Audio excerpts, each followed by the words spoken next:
Olá, gente, esse vídeo é para Adila. Eu respondi um comentário da Adila que eu falei para ela assim: o tempo é uma ilusão. Einstein provou isso. E o tempo não é linear. O tempo não é linear. Passado, presente e futuro coexistem. Eu poderia gravar um vídeo sobre isso, mas ninguém vai querer assistir porque o tema é complexo. E a Adila me disse: eu assistiria. Bom, então, Adila, esse vídeo é para você. Entrar na parte da física, da explicação de Einstein, eu abrir a câmera e fazer um cálculo matemático, nem vem ao caso. E não sou melhor do que ninguém, mas ia complicar muitas coisas. Mas vamos lá, eu falei assim: não só a teoria da relatividade, né? Einstein provou que o espaço é curvo, como também o tempo é curvo.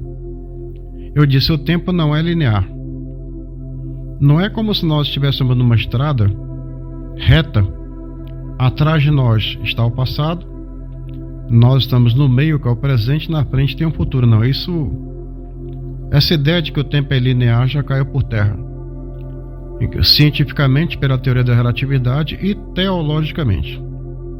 Vou provar aqui. Existe um apócrifo do Antigo Testamento chamado Livro dos Jubileus.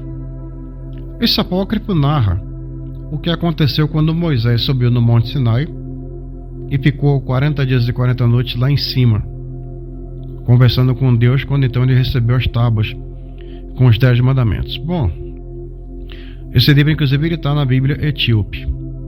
Eu li uma parte do livro dos Jubileus. O livro dos Jubileus narra um diálogo entre Moisés e Deus. Deus mostra para Moisés a criação do universo, do planeta Terra, dos seres vivos, vegetais, animais, do ser humano, homem, mulher. Mostra a queda original, mostra o nascimento de Caim e Abel, mostra Caim matando Abel, o nascimento de Sete, a linhagem, até chegar a Moisés. O que Moisés viu? Moisés viu a reprodução do passado, como se estivesse vendo em uma tela de cinema, como assistindo a um filme, ou ele viu o passado acontecendo ao mesmo tempo em que o presente acontece. Ele assistiu o passado como se assiste um filme, ou ele viu passado e presente coexistindo ao mesmo tempo? Pela teoria da relatividade, Moisés não assistiu o passado como uma gravação, como um filme. Ele viu o passado coexistindo com o presente. Avançando agora para o futuro. Eu vou ler aqui a primeira epístola de Paulo aos Coríntios, capítulo 15, a partir do versículo 51, que diz assim: eis que vos digo um mistério, nem todos dormiremos, mas transformados seremos todos, num momento, num abrir e fechar de olhos, ao ressoar da última trombeta. A trombeta soará, os mortos ressuscitarão incorruptíveis, e nós seremos transformados. Aqui agora nós entramos numa questão teológica. É fácil de entender e ao mesmo tempo é complexo a nível de teologia teórica. A salvação vai se dar por etapas. A ressurreição, perdão. Primeiro, a ressurreição dos salvos. Segundo, a ressurreição dos que nunca ouviram falar de Cristo. E por último, a ressurreição dos condenados. Mas acontece que Paulo aqui cita um detalhe: nem todos dormiremos. Os salvos, ele fala que a morte é como um fechar e abrir de olhos. Vamos colocar os apóstolos, à exceção de Judas. E eu não posso dizer que Judas está no inferno, porque, né, nesse ponto eu sigo a linha católica. Ninguém sabe, só Deus. Mas vamos colocar os outros apóstolos salvos. Esses apóstolos, como foi a morte deles? Quando eles morreram, eles fecharam os olhos, houve a morte cerebral, e eles imediatamente abriram, e quando abriram, já estavam diante da glória de Deus.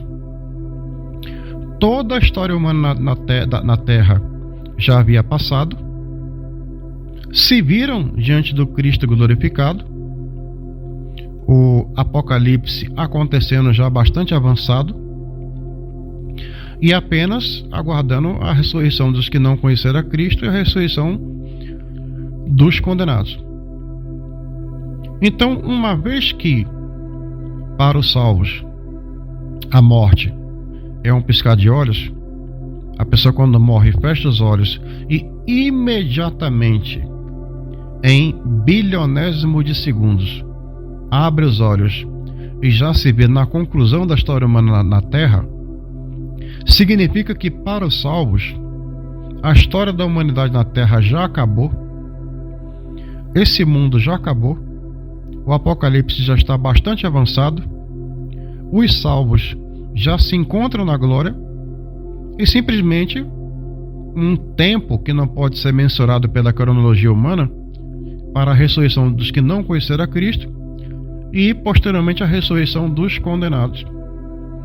Então, nesse aspecto, entra aqui na explicação da teoria da relatividade de Einstein, que o espaço é curvo, na qual passado, presente e futuro coexistem ao mesmo tempo. E nessa questão teológica aqui, explicar teologia teórica ia ser complicado, eu vou simplificar as coisas. O tempo é uma ilusão. Para os que morreram, destinados à salvação, eles já estão na glória. A história humana na Terra já acabou e já testemunharam, inclusive, toda a conclusão. As outras duas ressurreições, a ressurreição dos que não conheceram a Cristo e a ressurreição dos condenados, também já aconteceu. Os salvos já se encontram na glória eterna, transformados, e os condenados já se encontram na danação eterna.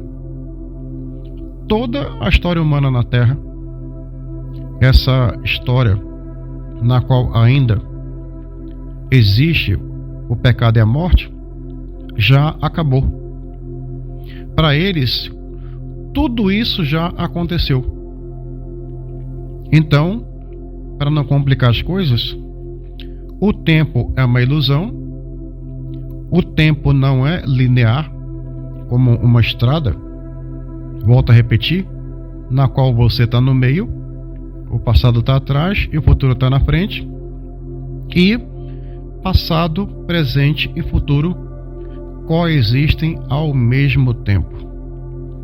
Complicou? Bom, eu não sei a maneira mais simples de explicar, mas tá aí. Grande abraço.